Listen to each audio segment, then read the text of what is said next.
Lifeboat Live. We have 4 simple rules. Number 1, we don't discuss politics. Ever. Number 2, this is not a religious channel, and while you might hear people say, God bless you, or I'm going to pray for you, or I wouldn't have gotten through this without my faith, that's fine. What's not fine is to say, my God is better than your God, or here's why you're not getting into heaven. It's not going to fly. Number 3, we believe wholeheartedly if you can't control your tongue, then you can't control your life. So while on board, there's not going to be any cursing in the live chat. Period.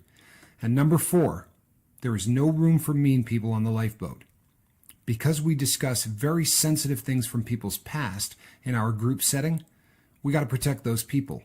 The only way they feel confident and comfortable discussing those things is in an environment that is free of trolls and mean people. So if you're a mean person or you're a troll, we're going to block you for life. And if your account happens to be less than 24 hours old, we're probably a little suspicious right from the word go. Why? Well, because there are people in this world who enjoy being cruel solely for the sake of being cruel. It's not going to fly here. But if you're here because you're trying to get sober and live your best life, then you might find that the lifeboat is just that, a lifeboat.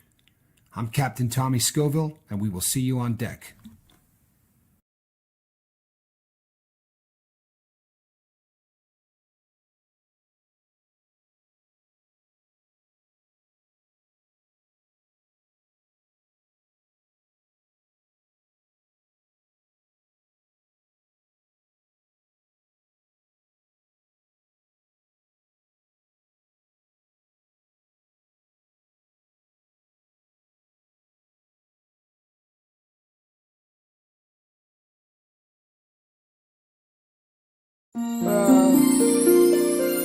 All right. All right. Oh, trying not to laugh. Like I looked at him and went, no, I'm good. And then I started laughing anyway. Hello, everybody. I'm Captain Tommy Scoville. And on the other side of the glass is my partner, Mark Wages, who's pretty funny today. And you are on the lifeboat. This is our Friday. And I'll tell you what, this has been a good one, people. This has been really a dazzling week. And I don't mean I'm not tooting our horn, I'm tooting yours. You people have been absolutely nothing but incredible this entire week. And, we have, I don't say this enough. Even if I say it every day, I don't say this enough. The people who are pushing this channel for us, we probably have been a little inadequate since we started in terms of really trying to promote. Because I think we spend more time concentrating on trying to work with everybody here, and that's probably a good thing, not a bad thing. But to the people over at Marfugal and to everyone else that is really just helping to push this channel out, I believe we picked up a little over 80 new crew members in the last 5 days, which is really just nothing short of amazing for us. It really is awesome. And I'm telling you, if you're listening to us tonight and you have not hit the subscribe button, hit the subscribe button and hit the bell for notification, and you will hear every single time we go live, which is about 5 nights a week. We are 107 people away from 3,000, and that was Mark and I had set a goal of 3,000 by January 1st. I'm pretty confident we're going to hit it. DJ Daddio is in the live feed. I love it when DJ is in the. Oh yeah, baby. He was last season. He was a mainstay, but we changed when we went live, and he has a job. Zenwen, good to see you. Glad that you're here. The boat comes before the job, Tommy. Come on. Right, the boat should come before the job. You hear what he said? Mark knows what's up. Absolutely. And we moved everything around a little bit in the back. So if you're noticing that, we made a couple of changes to the office, which is good. It'll keep Squirrel, like the main goal is to keep Squirrel from jumping from this desk to the workbench, which was driving me absolutely crazy. Hello, Lady Fiona Crispin. Glad that you're here. So people, tonight, this is a good one. This is really a good one. A little behind the scenes inside baseball kind of thing. When you do, Brandon, I knew that was coming. The man is as faithful as Big, old faithful or Big Ben. I love all the like button helps grow the channel. Yeah, I love you all. The like button helps grow the channel. It does. And if you hit the like button now, it really does push us out a little bit farther. So thank you, Brandon, for always being there, my brother. I love Brandon, and he's doing great. So a little inside baseball kind of thing. When you do 540 of these, there's a really good chance you're going to cover the same subjects often, right? And that's not a bad thing, because repetition is really sort of hammers home what we talk about, and you can't say the right stuff enough. You really can't. But and some of you have reached out. We got a great suggestion. I believe it was Rhonda that said cognitive behavioral therapy, or cognitive behavioral training, CBT, and dialectic behavioral training would be two subjects that would really be great for the boat. We did them last season. We're going to do them again, because they really are perfect for what we do and what we talk about here. So it's absolutely don't be scared about that will... either, guys. I know it sounds like big words. It's all good. You guys will understand. You absolutely will understand. And we're going to do that. And we really appreciate anybody that reaches out and has suggestions. That's a great thing.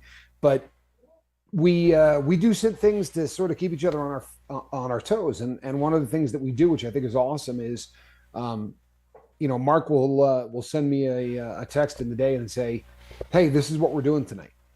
And that's one of the coolest ways to do a show. It really is, because thank you, Zen Wen. Really appreciate you. It's a great way to do a show, because it keeps me I don't know if on my toes is the right way to say it, but it brings both of us in to what we're talking about. And it's honestly, I think it's probably some of the best shows that we do are when the both of us are engaged in what's going on, when he has an idea, and then I need to go and sort of run with it. And the idea that he came up with today is one of the coolest, and I'm really glad that this was the topic. And I'll tell you why. There are if you saw the thumbnail, right? Can you pick out the drug addict? This is something that on the surface, this is one of those things that seem obvious, right? Well, it's kind of hard to pick out the drug addict, because you don't know necessarily what a drug addict is going to look like these days. You know that if there's 10 people up there, guaranteed at least one of them is addicted to drugs. Thank you, Kyle, my brother.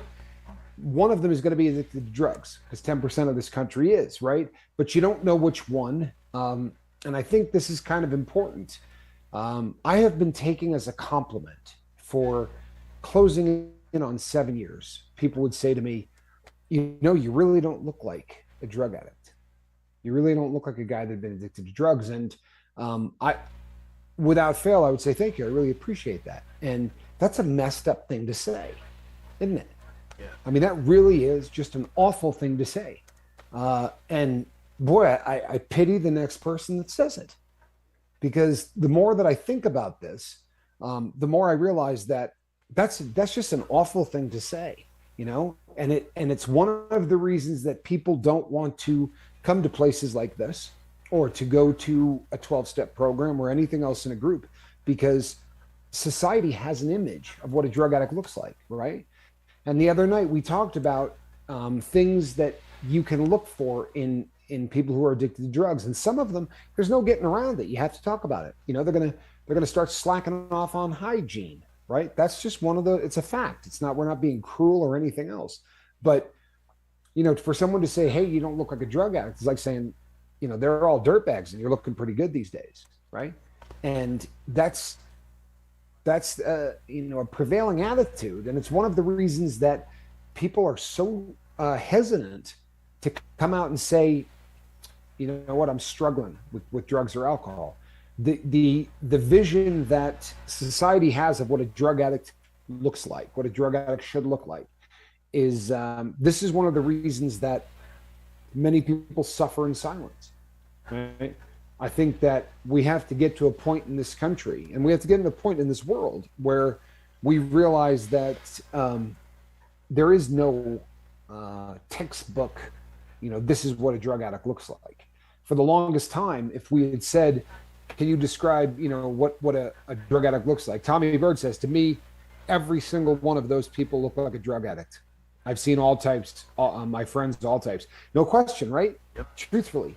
Back in the day when I was really kind of in the life, as I said, I was never a drug addict.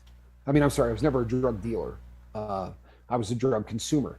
However, that doesn't mean I didn't sell a lot of drugs, but it was always just to offset my cost or whatever. And very often because I didn't look the type, I still managed to, to look like I had taken a shower. I managed to look like, I faked it as good as the next guy. I really, I fought very hard to try to look like I was, like I had my life together. And I didn't do this for any reason other than the fact that, hey, Johnny, good to see you. I did it because it increased my chances of ripping people off. Right? Pretty sad, but true. Didn't they call us like what they would call us functioning drug addicts is what they would call it. Functioning. Well, and here's the thing, Mark, even at the end, when I wasn't functioning, I would get up in the morning, I would drag myself to the shower, no matter how bad it hurt. Yeah. And I would try to put on clothes that didn't look like I slept in them. And the reason again was if I didn't look like somebody strung out when I said to somebody, boy, I got a great opportunity or whatever, and I need about $400, someone was more than likely to risk that because they would look at me and go, well, I doubt he's spending it on dope. It was never about wanting to present myself to the world as someone that had it together for any other reason other than the fact that it made ripping people off easier. It's a terrible thing to say, but it is. It is what it is, truth. I mean, yeah, it is what it is, right? Yeah. That's a great way to put it. It's exactly what it is. I really wanted to look like I had it together because it made getting over on people easier. And you were doing more of a white collar thing, speaking. Yeah. I mean, with the exception of the bank robbery stuff, but even when I was like, I would go out and rob places, I would go out and steal. But if you took all of that stuff to a fence, you could, and if you've never been in the life, a fence is just somebody that buys stolen property and then resells it. And they keep tons of money on hand. So no matter what you show up with, it's not like the situation where someone is looking for a computer and you go steal one and sell it to them. Usually that's more money. It's a pawn shop without a business license. Yeah, I'll give you 30 cents on the dollar. Yep. Bottom line, I'll give you 30 cents on the dollar. And at that rate, if you have a $700 a day habit, what do you got to steal at 2,000 and some change in order to be able to meet your your need, your issue every single day. So I used to like to steal things and then try to dress myself up and make it look like there was a good story attached to this stuff. Hey, we're shutting down an office and we got all these office supplies, and as it turns out, we straight don't need this, so we have an opportunity to dump some of this. And hold on one second. Summer says, I've been off weed again for 2 months now. I've washed my face and flossed my teeth every day this week, which is something I didn't do for myself before. Self-care is so important. Summer, I'm so glad you said that. Honestly, I really am. Yeah. Because if you're not there, then this probably doesn't mean a whole lot to you. Yep. But it is such a great, statement on what it means to turn the corner. When you start to get up and do those things, Summer or anyone else, when you get up and you do these things, it does more than let you look like you're a little bit polished, for the rest of the world. It says to every part of your brain, this isn't one of those things, right? This isn't something that I'm going to give a week to try out. This is, I have changed who I am. I am living a different life. And here is the first thing that's going to prove it. I'm going to get up in the morning. I'm going to wash my face. I'm going to floss my teeth. And I'm going to walk out of here with a different mindset than I had a couple of days ago. So often we fall into a pattern and we don't realize that those patterns are self-fulfilling prophecies, right? Well, I'm wasted. I slept in until 1 o'clock. So what's the point of grabbing a shower? I'm just going to pull on a pair of jeans, or maybe I slept in them and I'm just going to go out and I'm going to start working. Well, you're telling your body, you're telling your mind, you're telling forget what you're telling the world. What you're telling yourself is, I've given up. I've given up. This is the life I've accepted. When you get up in the morning and you make your bed and you brush your teeth and you floss and you do all of these things, you're saying to your brain, the guy you've been living with for the last 8 years, he's gone. This is the new guy. And it really will change everything. It will change how how you view the world, and it will change how the world views you going forward. It's not fair that the world has an image in their head of what the drug addict is and an image in their head of what the sober person is. It's not fair. But you know what? It's real. It's Yeah. real. And there's no reason whatsoever that you shouldn't strive to look um, like you're trying to better yourself. Right? There's nothing wrong with that. There really isn't. I got like a Um, parallel I can share real quick if you want me to. please go ahead. Yeah, what Summer was saying there, she's doing that now. She's kind of stepping up, doing those kinds of things because it's important to her now. What probably wasn't before at all. Right? Just didn't care. And I like in this. Whenever I think about this, I think about when me and my wife first got married. And I know this is going to sound kind of like just really, really not a whole lot of nothing, but it meant a lot to us. That first time you were able to step out on your own and just simply pay your bills. You were on your own. You were doing it. You were doing the adult thing, and that's what it felt like. We were happy. We were happy. Just we were broke as a joke, but our bills were paid. And you know what I mean? And it's kind of the same feeling because you're getting back into something that you know that you needed to do for so long, and you probably didn't think you could really get back to there, and now you did. And it's just like you're becoming an adult again, kind of at a certain level. You're not going back to those childish things that we were doing. And Right. that's just how I felt about it. That's what I think about my own personal. No, and honestly, it sort of hammers home the point that we're trying to make. Is there an image of what a drug addict looks like? Well, society certainly thinks there is, right? And whether that's fair or not, you should probably do everything within your power to not look like what they think a drug addict looks like. And you can pick a drug, and it's going to have certain things that scream that drug, right? And I'm not being a jerk, right? This is just stone cold fact stuff. If I get up tomorrow morning and I put on a tie-dye shirt, right, that has the Grateful Dead New Year's concert 1996 written across it, and I throw on a little bit of patchouli, right, and I put on my wool cap in 90-degree weather, and I head out, I'm going to look a certain way. People are going to look at me, and they're not going to go, "That's a heroin addict." They're going to go, "That guy smokes weed," right? Yeah. Guaranteed. Yeah. They're going to look and say, "That's probably a guy that smokes pot."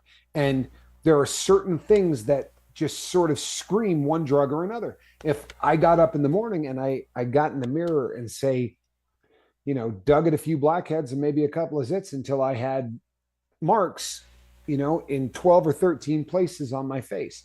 And I didn't sleep real well the night before, so I kind of got those bags, going under my eyes. When I walk outside into the street, usually they're doing this one, and people go meth.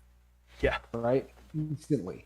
They look at someone and, no matter how much you don't want to do that, I find myself doing it. And I'm not trying to be a jerk or look down on these people, but when I see someone, I go, "Oh, that's a tweaker." There's not a doubt in my mind it's a tweaker. I told you guys about the yard sale we had the other day. We had a very large tent. I think it was like a 8-person tent or something that we were selling. It really big. It's like a small room almost. You could stand up in the thing, whatever. But a woman came to buy it and was going, the jaw was just going back and forth as she was talking to us, kind of nonstop. And as we made a deal with her and she left, and I looked at my partner and he just went, "Wow." I said, and I did it not to be a jerk or anything else, but really kind of, as the captain of the lifeboat, this thing sort of survival game. Good to see you. This was something that sort of fascinated me. So I looked at him and said, "What do you think she might have been on?" And he was like, "Oh, meth. It's a tweaker." Yeah. Well, this is a business partner who, number one, is a whole lot younger than I am, and there are just these recurring themes that come over again and again and again, right? There's certain habits and certain affectations that make people think that there's one drug or another that you happen to be on. Is it fair? Hell no, it really isn't. But let's be really honest. This is the world we live in. So people moving forward, right? The reason that you change how you look is not for those people. You understand this? The reason you change how you look going forward is for you, is because you're trying to portray yourself as a new creation, right? And I hear people say all the time, you know what, I don't care. I don't care what people, think about how I look or whatever. Well, you know what? Then you're not trying to get sober. I'm not trying to be a jerk, but keep it real. You don't care that people think you're a tweaker.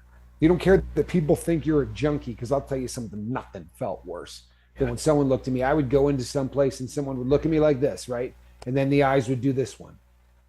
And I know they're looking at my arms, right? Yeah. And I'm either wearing a sweater in the middle of July, or I got purple lines going down my arm from where I stuck a needle again and again and again and again. And I got train tracks just going down my arms.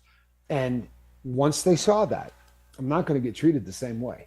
I could be the most articulate cat in the entire world, and I could be polite as hell. And for every reason that I'm there, they could be great, but I'm a junkie.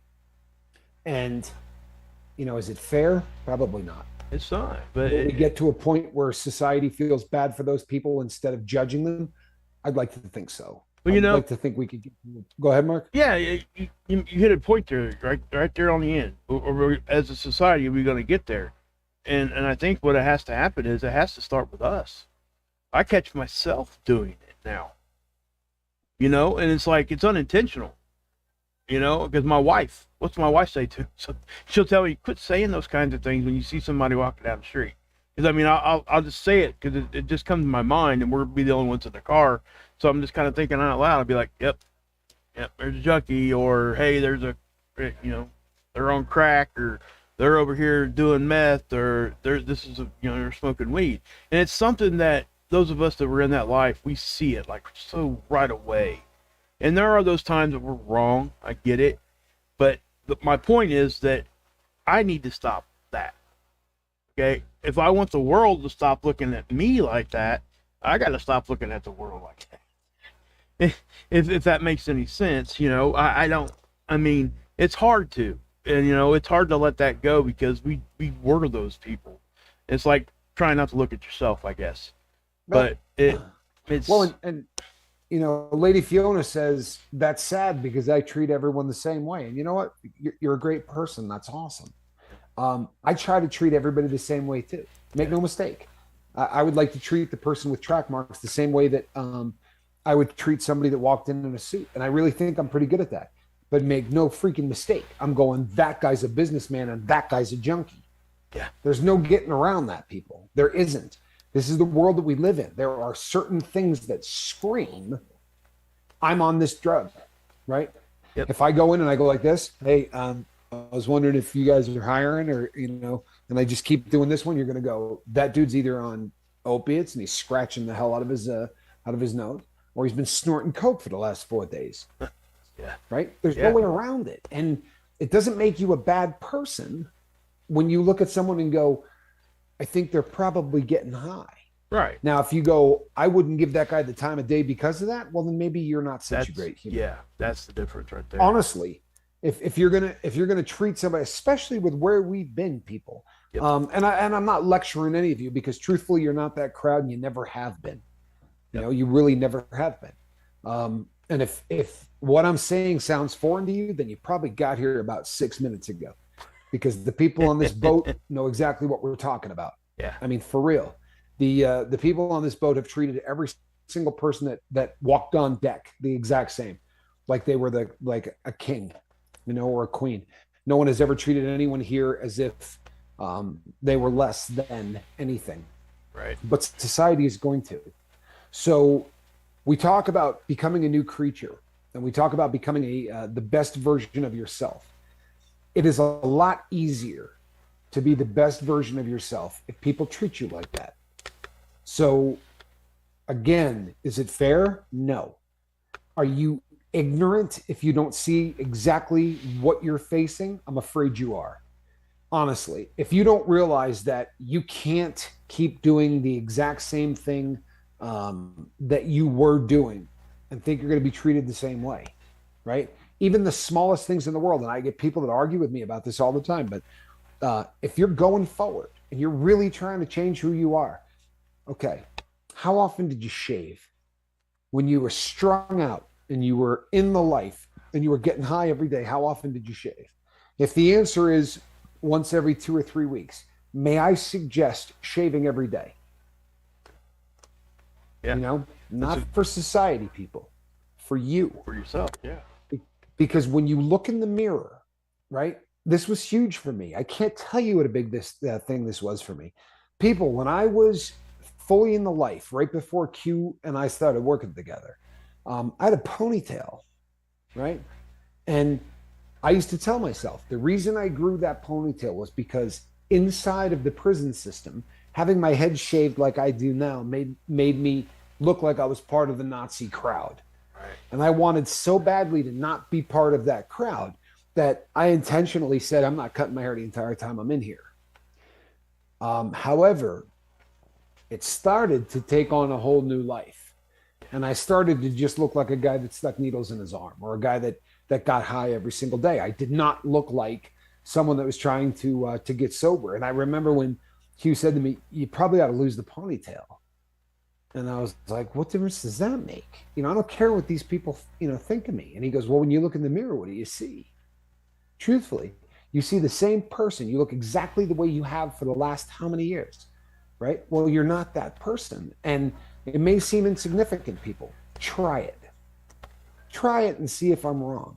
Right. Just like making the bed, just like all of the things that I pound the drum on to the point where you people think I'm crazy. I'm not saying these things because I think they sound fun. I'm saying it because every small thing that you do tells your brain, right, what you're doing. You understand?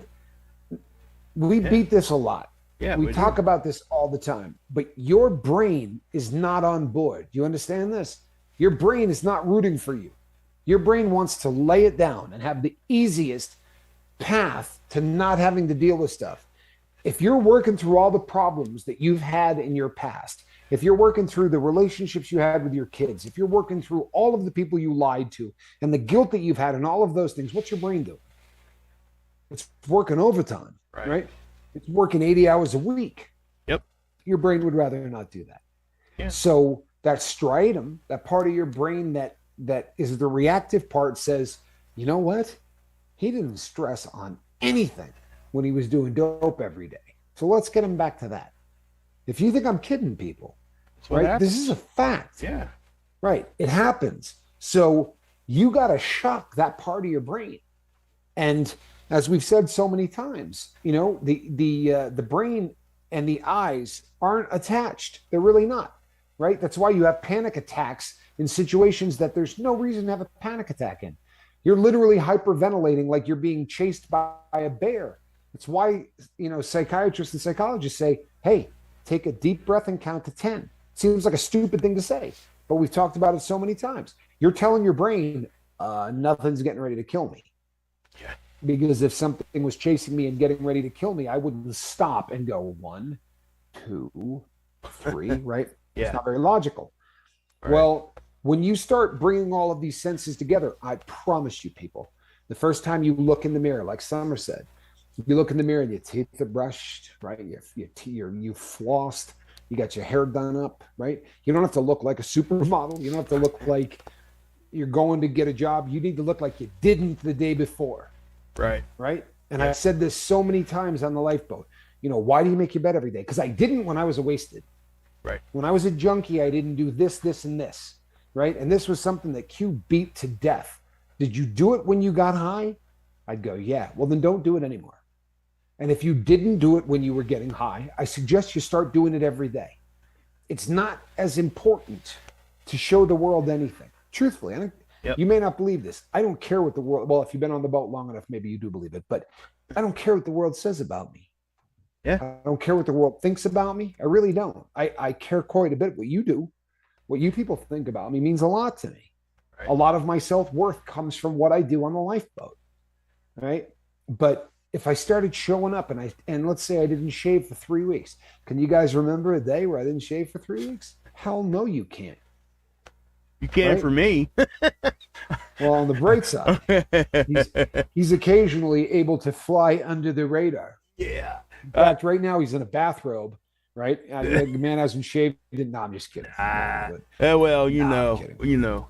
but it is what it is. You know, Right. and you know, I've said this before here too, and again, I'm sorry, I'm repeating myself, but it needs, you know, it's a good way to say it. My coach used to say, tell me, you know, if you're gonna golf like a golfer, you got to dress like one.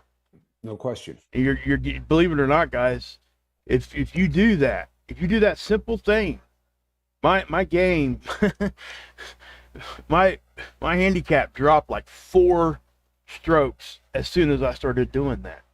It was crazy how that works. It is a very mental thing in your brain. It really is, and the same thing applies here. You know, dress like you're sober.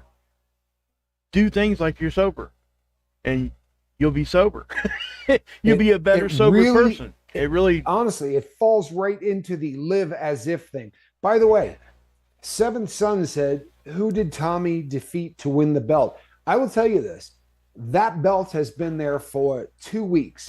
Seventh used to be the most observant cat in the whole world. People, I have a feeling his mind is on something else lately. Yeah, but there was a time where if I literally moved anything in the frame, he'd be like, "Hey, what? You turned the stuffed animal to the left, right?" I mean, he was vicious about it.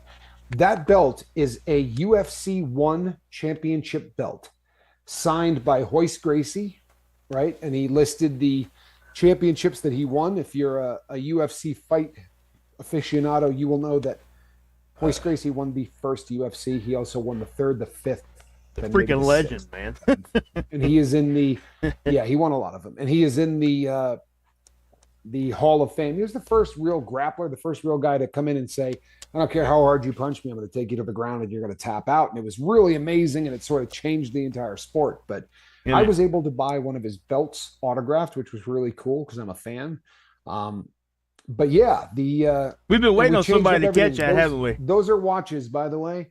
And all those flashing lights you see, those are winders. You're going to see them spin occasionally when we're talking. Those are going to be winding watches that I have that are all automatic. And I'll tell you something, people, no joke. Survival Game says I love watching UFC. Well, this was like the very, very beginning of it. Yeah, that is literally Hoist. Him and Shamrock. UFC 1. Say again? Yeah, Ken Shamrock. All those Ken guys. Shamrock, correct. All them guys Shamrock back then, man. He beat him in 3. Yeah, Yep. in UFC 3, he beat him. So, yeah, and all of the watches back there, we changed up a little bit, truthfully, so that Squirrel couldn't jump from here to there because the last couple of shows she's just been tearing the place up. Thank you, Jackson. I love you, brother. Wait for it. Good to see you. Glad you all are here. But please don't misunderstand anything we're saying here tonight. You understand? We're not. I want every one of you to get up in the morning. I want you to make your bed. I want you to shave. I want you to fix your hair. Why? For the same reason that Mark just said, right? You remember when I said I don't like the fake it till you make it stuff, right? We don't want to fake anything. I spent my entire life faking it. And by that, I mean, I got up in the morning, I shot dope, and then I shaved, right? And I made myself look good, and I put on a shirt because I needed to steal a bunch. And my thought was always, when I walked into a store wearing a polo shirt and a pair of chinos, like I could go in there and rip that store off because I didn't look like a guy that was coming in that store to rip them off. And I had that was so much a part of what I needed to do every day in order to stay well. But I didn't care what I looked like as soon as I walked back in the door, right? And if I had 3 days worth of dope, then I didn't shower for 3 days because I didn't care. And it really, as opposed to fake it till you make it, live as if. Well, live as if every day of your life is important to you.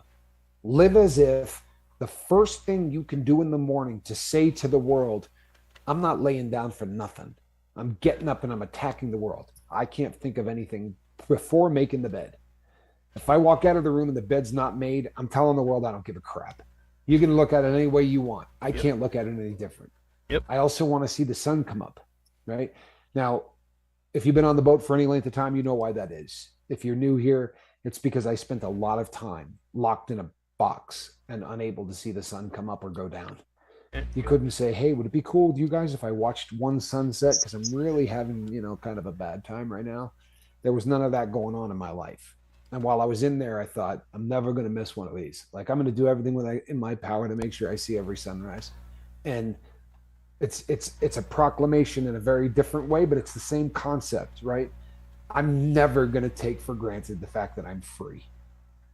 I'm not busting on any of you, but the only people that really, really understand how fantastic freedom it really is are the people who have lost it. Yep.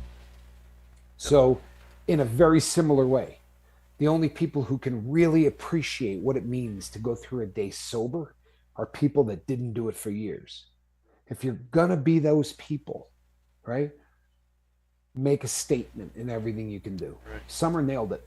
Yeah. Honestly, it may not seem like a big thing, but just the way Early she on, said it. yeah, early on in the show, Yeah. she said it. I did this because I wasn't doing it before. You understand the power of that, people?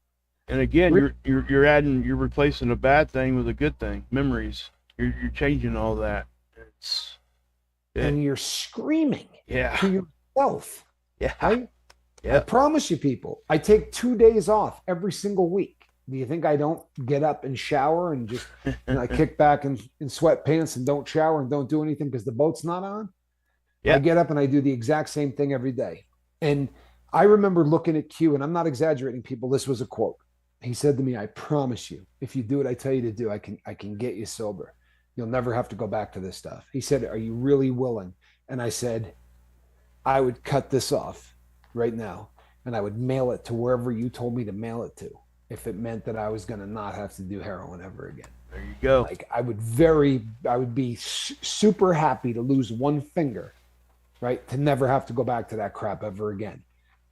It turns out it's a lot easier than that, right? I didn't have to give up anything like that. But when he said, if you did it before, don't do it anymore. And if you didn't do it before, you better damn well start. Well, then I took that to heart. And it is something that has, good question. You know what? Survival game. This is a good question. And there's a lot of new people on the boat. If you have any questions like this, I suggest you fire them at us because you want me to we say take it? a lot of this for granted. We really take a lot of this for granted. And it's a damn fine question. Okay, I'll tell you. On January 31st, 2021, we started the Tommy Scoville show.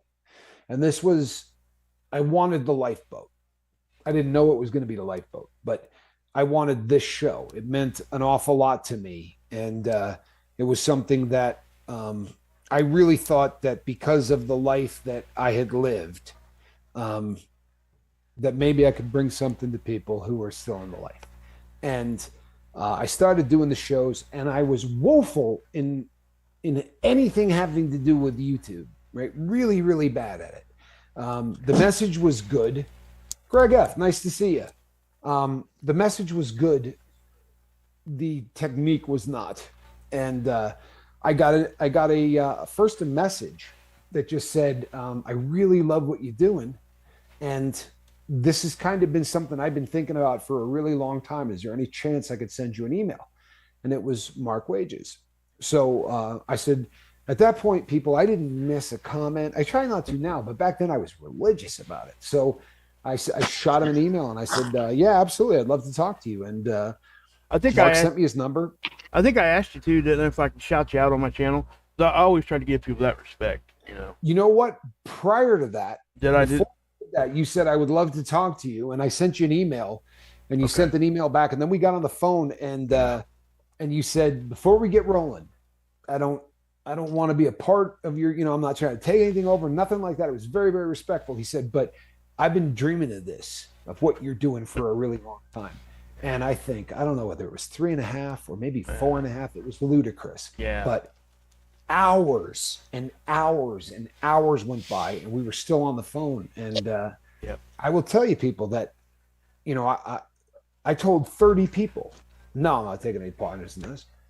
I have a vision. And the vision that I have is unique to me. And I'm not going to bring anyone else in because that vision will change with somebody else.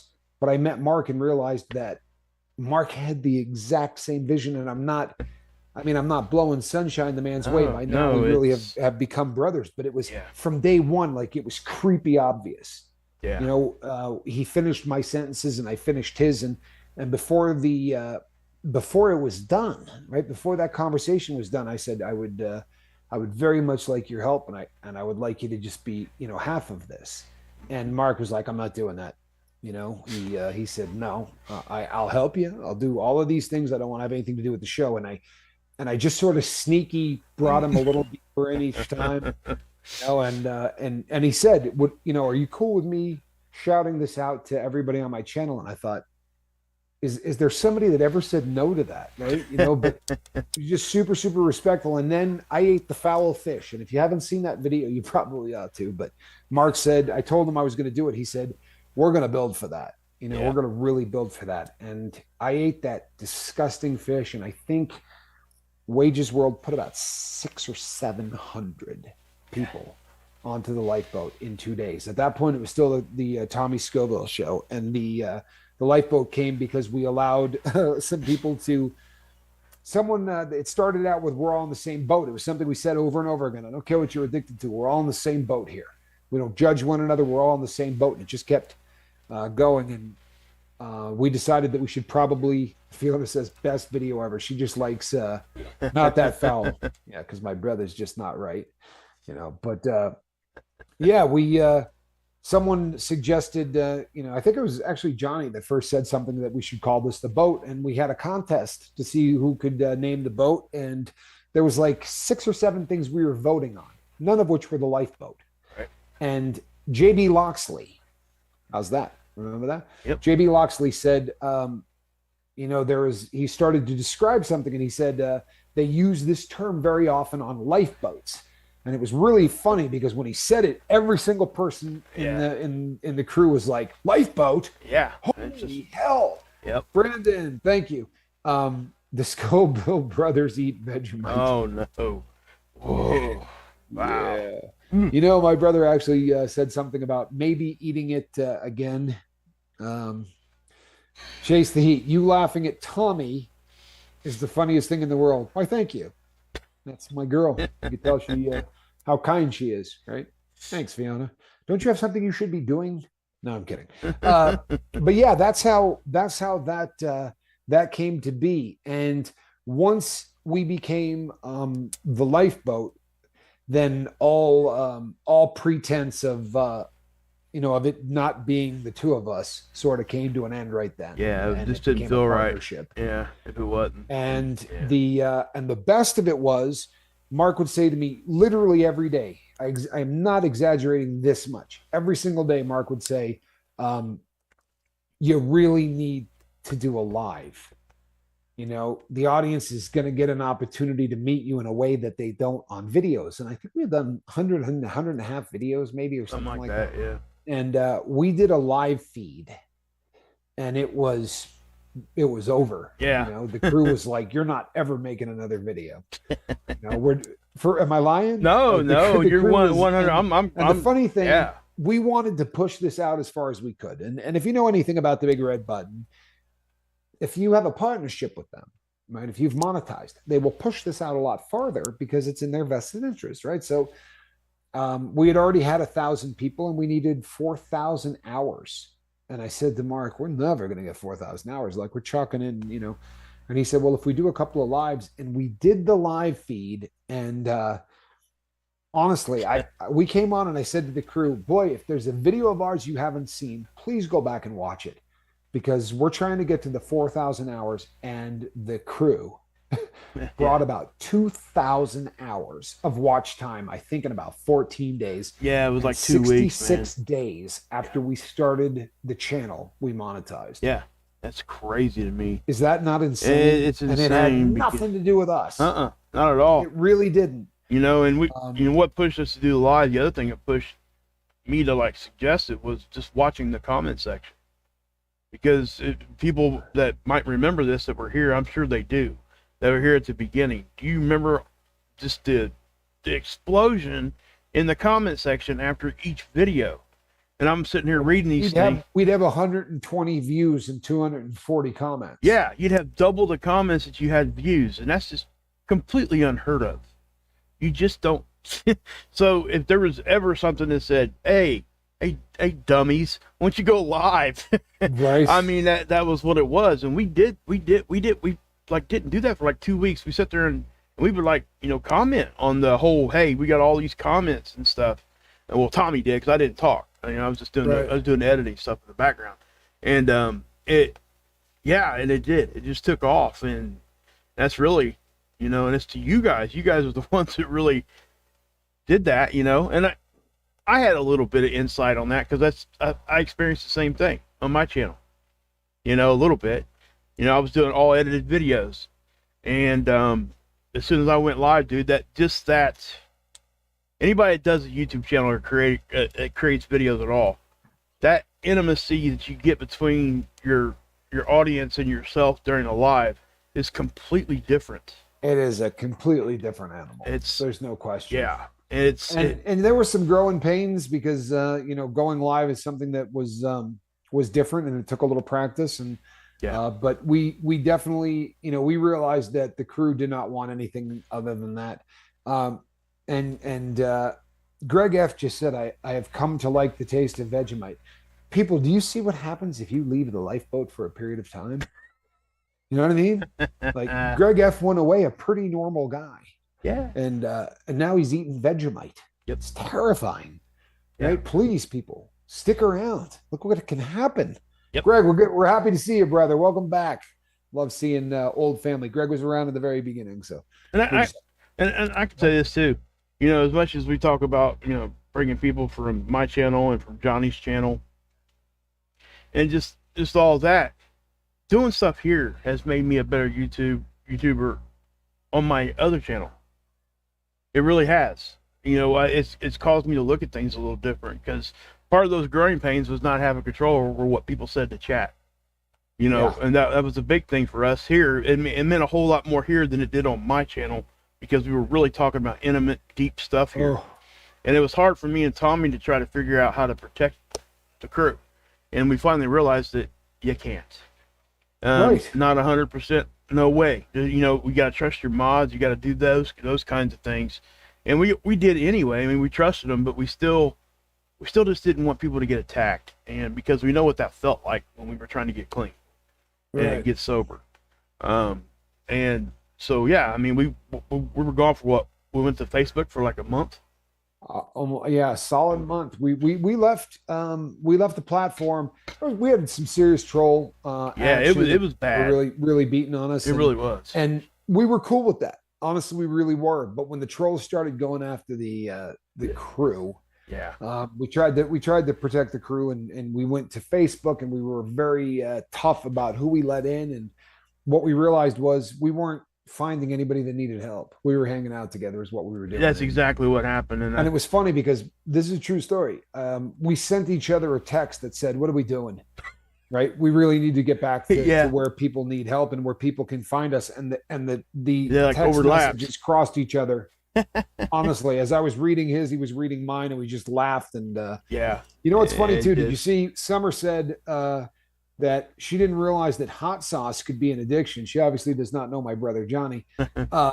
And Summer said, ditto. If you guys have not tried a tube of terror, you should really type that in. There is nothing quite as gnarly and as hot on the planet. 13 million Scoville crystals, just really brutal. Yep. Nothing hotter you will ever eat. These are peanuts. And I brought up that other than anything else because as my brother is a legend. Yes, he is. I beat his world record in the tube of terror by about 45 seconds. That's right. For the speed run. Of course, he did eat 16 tubes once. And if I ate two tubes, and it almost killed me. So 16 tubes and 16 rolls of toilet paper later. I guarantee you that. Boy, look at Survival Game. Is that not a great comment? Trolls are haters. She said trolls are haters, and haters are great motivators. Exactly. You know what? That is such a great comment. My brother once said, and I think it's something that really stuck with me. He said, "Those that do create, those that can't troll." That's exactly right. There is something to that. Let me shout out. I feel bad for them because they're usually really miserable people. They are. They really, and that's the thing. We really, honestly, we really do care about everybody, and even those kinds of people. We don't want them to have a bad life. I want to shout out Hilly Billy. You guys. I just saw that. I know Tommy knows who he is, and guys, you got to understand. Before I even had Wages World, my channel was called Blue Kool-Aid, And I changed it when they changed the COPPA laws. Yeah. And I did because it was a cartoon character, and I was talking about space weather. Sometimes we talked about some pretty deep stuff, so I didn't want that to be an issue. So I changed my channel to Wages World. But Hilly has been my friend before I had either one of those. Wow. Yeah, we met over on a channel called Texas News Station, and that's been, gosh, Hilly, how long? I can't remember. But if you guys are into wanting to see some good Bible study, he does one every Saturday. Nice. Go check it out, guys. He's awesome. He really is. It's very much like what me and Tommy are doing right here. It's like a 2-hour Bible study just back and forth. So, I love it. Yeah, it's Very, cool. very cool. It is. Hillbilly, It's really thank you cool. so much for being here, man. For real, I'm honored. So go check him out, guys. He's just a really good friend, and and I wouldn't send you over there if I didn't think he was a good guy. I just really wouldn't do it. And that's the thing is, I And learned. my brother says, "Stop with the legend stuff. I only ate 10 tubes of there." Oh, okay. You're funny. You're really funny. You are a legend. Yeah, and Flamin' Jackson says, "I love the taste of tube of terror peanuts." Yeah. Nobody loves the taste of tube of terror peanuts. I wouldn't It's know my 'cause brother's. It's my brother's product. Trust me. Nobody. And I love my brother, but no. But honestly, you know what? I'm survival game. I'm so glad you asked this question because it was fun having the sort of a walk down memory lane. Yeah. And I was talking to Mark right before I went live. We've been doing this a hot minute now. We really have. Yeah. And if you're brand new, this is one of the great things. If you're brand new to the lifeboat and you ever hear somebody make a reference that you don't understand, if you go, "Hey, what are they talking about?" 40 people in the chat will fill you in. Nobody here likes the inside joke stuff or any of that. Right. We ain't clicking up. We're not clicking up in any way. Yeah. So, and which reminds me, I had an email the other day because I made a reference on the 3rd of October to Linda. And I said, there's a lot of people who may assume that that Fiona Crispin was Linda. And I think it was either 2 or 3 people who said, "What was the Linda thing all about?" I used to get a lot of help, right? If somebody was saying something in the chat and I missed it, my phone would go off and I would look down and then I would say, Linda just said so and so, and there were always guesses about who Linda was. Yep. Because the joke became that Linda and I might be an item, right? So that sort of took off and got its a life of its own. And yeah, so Lady Fiona Crispin was. He's got you see Hilly Billy? He's got the Tommy Scoville syndrome. Sorry, guys. Every time I touch a key, yeah. You know what? Normally I kick you out, but You're Fiona awesome, says man. Linda is gorgeous. Yeah. Yep. Yes, she Yep. is. Yeah, guys, She may and say so herself. these are good conversations to have because it allows us to look back on, and when we look back that far, we get to look from that point forward, and we get to see how far we've grown. And Well, and there's a lot of people that are new to the boat. Yeah. The number of people that, hell, we've had 80 new people come in the last 5 days. So yeah, there's an awful lot of. Linda was Johnny's cat. That's a true story, by the way. Yep. Johnny's first cat was named Linda. Well done, 7. I'm going to be just so everybody I haven't said this yet, but me and Survival Game with her name is Ilea, in case you guys didn't know that. I'll be going on her channel to do her game show. We're trying to set up a date now, so kind of look forward to that, and I'll let you guys know when I go over there. That way you guys can come over and watch. But please go check her out, guys. It's awesome. SG, do you know how bad he is? Like, have you thought this through? When is that? Please, somebody email me. I want to see Mark on the survival game. Oh, I can't wait. Yeah, it's gonna be fun. And I want to say this too while we're doing this kind of thing right now, guys. The 80 or 90 people that we've kind of come over here was a direct thing from Marfugal. No question. That's where the majority of the newer people came from this last time, and even before that. Ripper, Survival Game.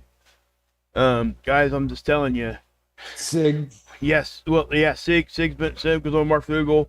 You know, guys, we find each other. We really do. Um, it's just amazing, and you know, and when you trust people that you're watching, you're able to trust their suggestions, and you're going to be better for it. I promise. Promise. So, and guess what? Tommy's going to be coming on my channel here shortly too, because we've been working on a little something. Yes. And yeah, so we'll be talking about how to navigate using the sky. Yep. And Survival Game said she also came from Marfugel. Yes, she did. She's a blue Range Rover on Marfugel. Yes, she is. Yes, she is. She Oh, said, I am Leah. To me, you are SG.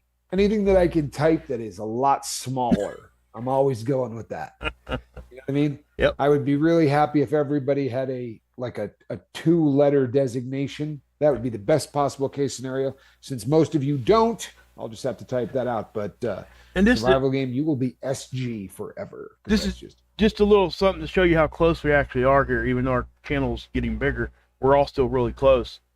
That I was watching the chat, and Tommy doesn't know this yet because I hadn't had a chance to tell him yet. They were asking where Flamin was because Flamin hadn't said anything yet. I picked my phone up and went, "Hey, you okay, brother?" And within 20 seconds, he's putting in the chat, "Hey guys, sorry, I'm here. I just hadn't said nothing yet." So that's how. Hey, there's Sig too. Yep, Siggy's Sig, here. Good to see you, bub. What's up, brother? Good to see you, man. And there's Chris. Yep. Yeah, Chris, thank you for coming over and checking me out, guys. And again, I give a lot of credit to Marf and Dex. Adam.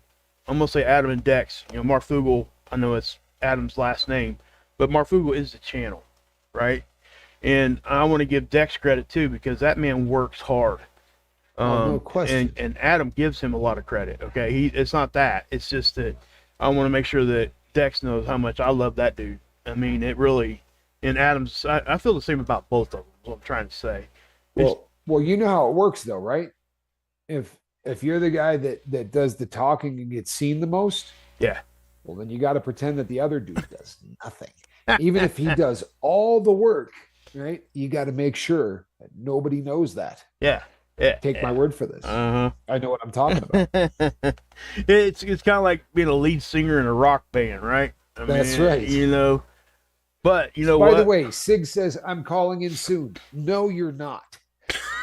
We'd like to have you on officially. We don't want you calling in, Sig. We'd like to do, more of a deal where you're the entire show. We don't want preferably. I want to kick this out to the crew before we end the show out real quick. Just think about this, guys. You guys can give me an answer in the next show. Me and Tommy's been talking about doing like a panel and a call-in show at the same time. So if you guys are interested in doing something like that, let me know. Just email me, email Tommy, so we just know who's going to want to do it. We'll try to set it up. I don't see us doing that every show. That's not what I'm saying. I'm just saying that, once a week or something, or however it works out, we'll figure that out as we go. But if you guys want to come on and get 8 or 9 people in here even, and we could have a panel and just do that. And if people were in the chat, they don't want to come up onto the panel, they can just ask questions in the chat, call in, those kinds of things. I think, and we'll be able to get everybody's opinion on a lot of different things. And I think that's good night, Miss V. Sorry, I don't want V to leave before she hears me say that. Good night, V. But yeah, that's all I would say. Let me know, guys. That does bring us up to the top of the hour. You know what? It's this has been a lot of fun. It really has. We're going to be back on Friday night because Mark and I are taking the next 2 days off. I want to thank Summer for real. That comment early on was just, if we had set you up ahead of time, you couldn't have said anything that would have just dovetailed into what we were talking about more than anything else. SG, a panel is on the way. I like that idea too. I really do. Yeah. Jay Miller, thank you for being here. We see him over on Marf as well. Blue, can we ask Tommy about what we were talking about earlier? No, because I don't know what that is, but it sounds scary. But maybe next week. Alrighty, people. And I know why you're here, so it's coming. She's here. We will be back on Friday night We look forward to seeing all of you. You know what, people? We love this boat. We love all of you. This is great. It really is. And it's getting better every single day. Tommy Bird, thank you. And Jackson's going to be 35. Good Lord. Right? My I have God, infections that are 35. I got underwear older than Much that. love. One more for the algorithm. Yes, a little hit that on the way out, people. Please hit that Please thumbs up. do. We really do appreciate that. I am Captain Tommy Scoville, and on the other side of the glass, Mark Wages. are you ready? All righty, everybody. This is a cat in a basket. Good night, everybody. We love you.